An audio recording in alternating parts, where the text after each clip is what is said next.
Unicorns and आज का जो हमारा सेगमेंट है that is focusing on health and health awareness. हमारे साथ हैं आज doctor Suyash Agrawal who is a renowned cancer specialist and an oncologist. Doctor Agrawal, Hello, hi. nice to meet you. Thank you so much and thank you so much for being on Living Unicorns. How are you? I'm good, how are you? I am also very good sir.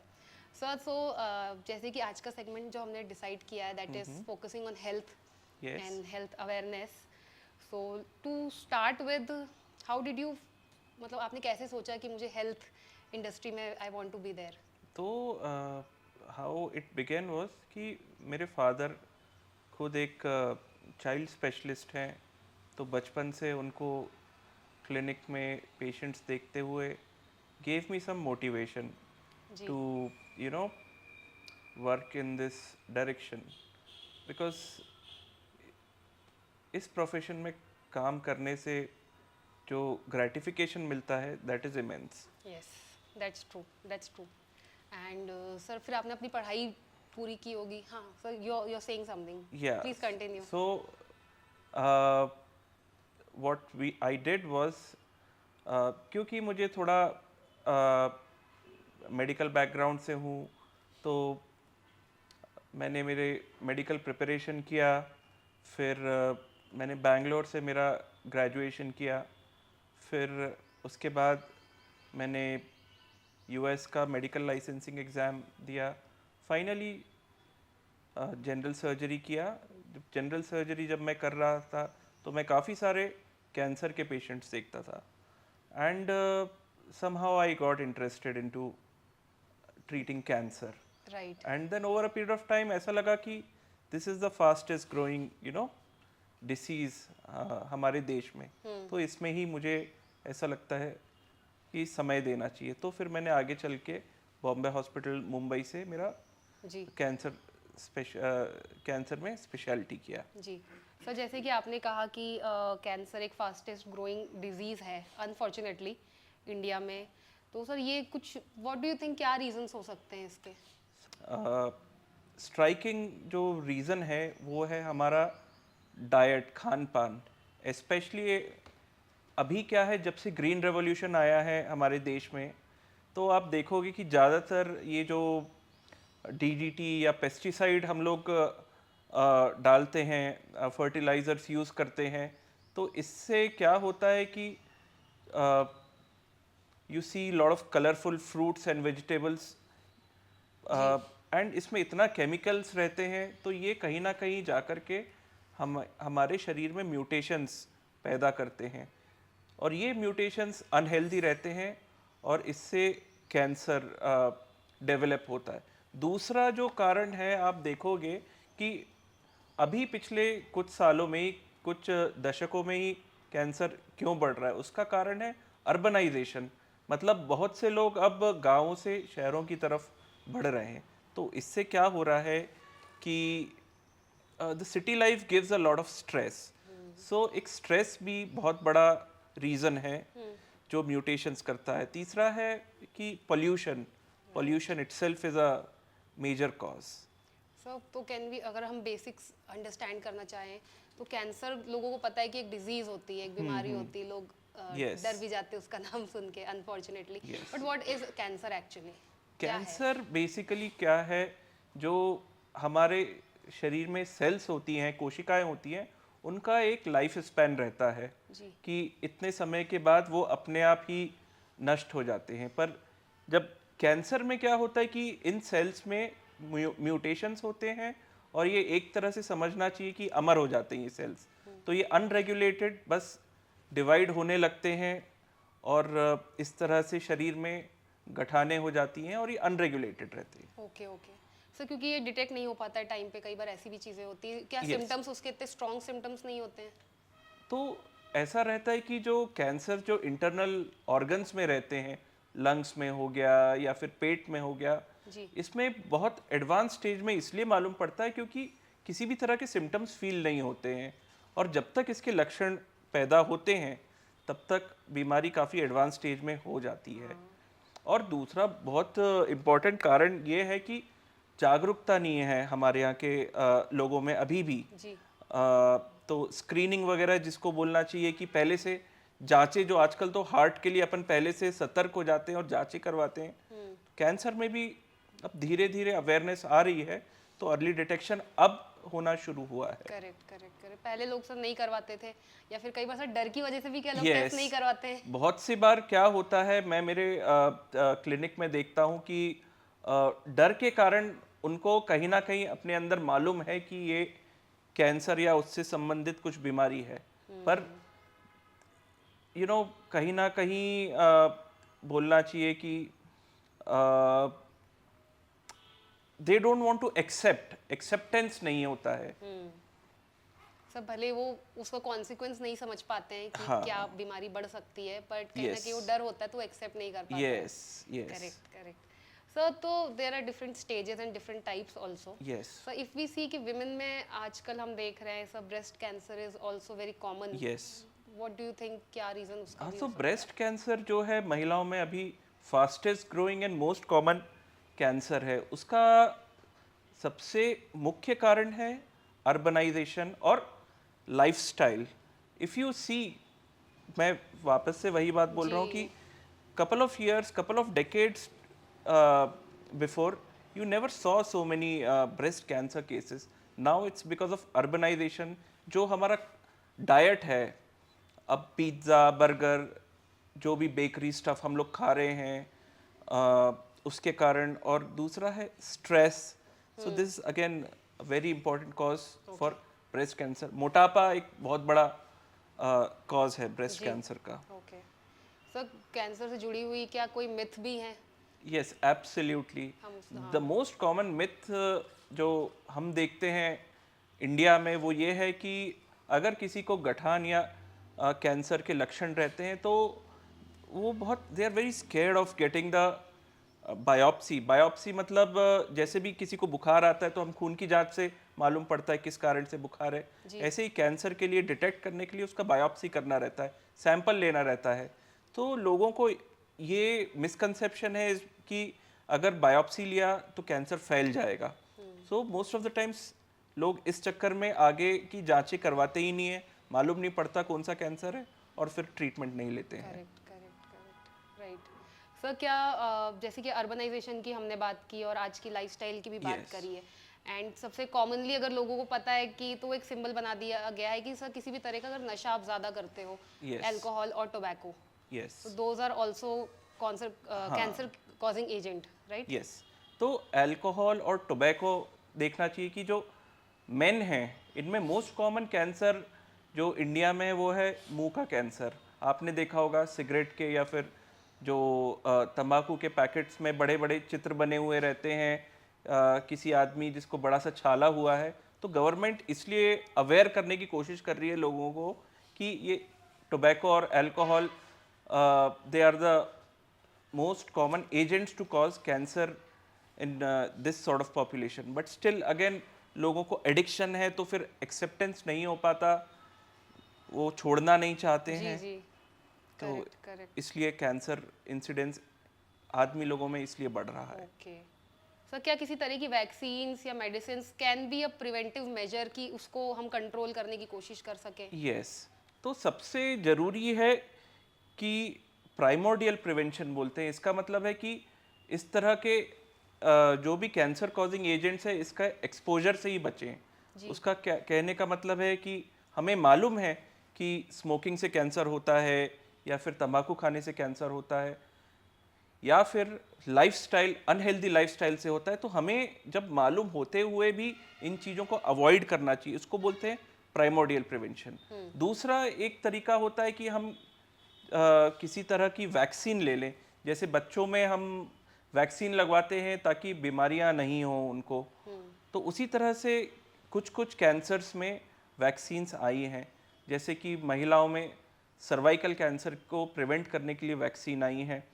उसी तरह से आदमी लोगों में या फिर women में मुंह का जो ओरोफेरिंजियल कैंसर या टॉन्सिल का कैंसर है उसको प्रिवेंट करने के लिए भी वैक्सीन्स हैं। Okay okay. तो अब धीरे धीरे क्या हो रहा है, इसके बारे में अवेयरनेस अब क्रिएट हो रही है।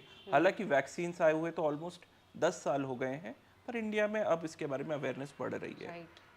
सर जैसे मान लीजिए कि डिटेक्ट हो जाता है कि किसी को वो पर्टिकुलर डिजीज़ है या कैंसर है, सो सर एक डॉक्टर का रोल जो रहता है पेशेंट की लाइफ में, अदर देन दैट कि हम उसको ट्रीटमेंट तो बताएंगे ही, Yes. बट एक आई थिंक इमोशनल सपोर्ट का भी क्या रोल रहता है सर? एब्सोल्युटली। तो अगर किसी को कैंसर डिटेक्ट होता है तो मैं हमेशा बोलता हूँ कि ये it's not the person who has cancer is suffering, but the whole family is, involved in the treatment of it. और एक डॉक्टर का सबसे ज़रूरी रोल सिर्फ ट्रीटमेंट प्रोवाइड करना ही नहीं होता है। It starts right from counselling, क्योंकि पूरी ना ही पेशेंट को, पूरी फैमिली को इमोशनल सपोर्ट देना बहुत ज़रूरी है। और इंडिया में एक चीज़ मैं देखता हूँ कि जो एम्पैथी जिसको बोलते हैं, संवेदनशीलता उतनी नहीं है। धीरे धीरे अब डॉक्टर्स में वो बढ़ रही है और कैंसर पेशेंट और उनकी फैमिली के लिए संवेदनशीलता होना बहुत ज़रूरी है। करेक्ट करेक्ट सर, क्योंकि पहले जब हम डॉक्टर के पास जाते हैं, कुछ लोग होते होंगे ना सर जो डॉक्टर्स के पास जाने में भी डरते हैं Yes. या घबराते हैं, क्योंकि वो एक कनेक्शन जरूरी है कि आप काउंसिल Absolutely. किस तरीके से पेशेंट को काउंसिल कर रहे हैं, एब्सोल्युटली, उससे पेशेंट की आधी बीमारी थोड़ी सी डाउन हो जाती है। एब्सोल्युटली। तो पास्ट एक्सपीरियंसेस के कारण भी लोग बाग डॉक्टर्स के पास आने से घबराते हैं, इसलिए बहुत ज़रूरी है एम्पैथी, संवेदनशीलता होना जी जी। ट्रीटमेंट में, हर तरह के ट्रीटमेंट में, नॉट ओनली कैंसर्स। राइट। सब इंडिया में जो मेडिकल सिस्टम है, पढ़ाई Yes. हो सकती है वो, और जो हॉस्पिटलाइजेशन का कल्चर है, यस, सर क्या चेंजेस आपको लगता है जो बहुत ज़रूरी है इंडिया में?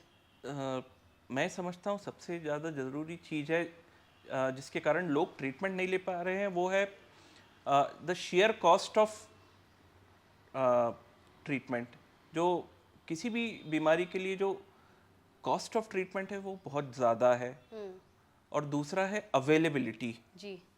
तो अगर आप देखोगे जो स्टैंडर्ड ट्रीटमेंट्स हैं, mainly they are confined to big cities, right. तो वो अभी तक ट्रिकल डाउन होने में उनको टाइम लग रहा है।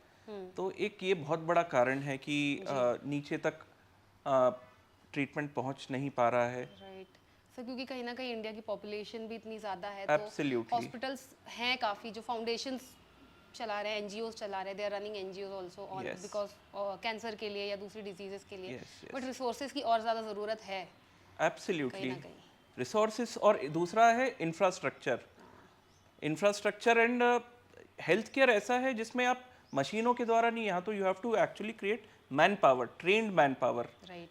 इतना ट्रेन्ड मैन पावर क्रिएट करना is a herculean task, I feel. जी और उसके लिए उतना ही ज़्यादा इन्वेस्टमेंट लगता है, जी। Because you have to provide salary, respectable salary to so many people, so you require big infrastructure and capital. Right. Chemotherapy is a very essential part जो हमने सुना है Yes. इस ट्रीटमेंट का प्रोसेस होता है। सर कुछ बताएंगे उस प्रोसेस के बारे में?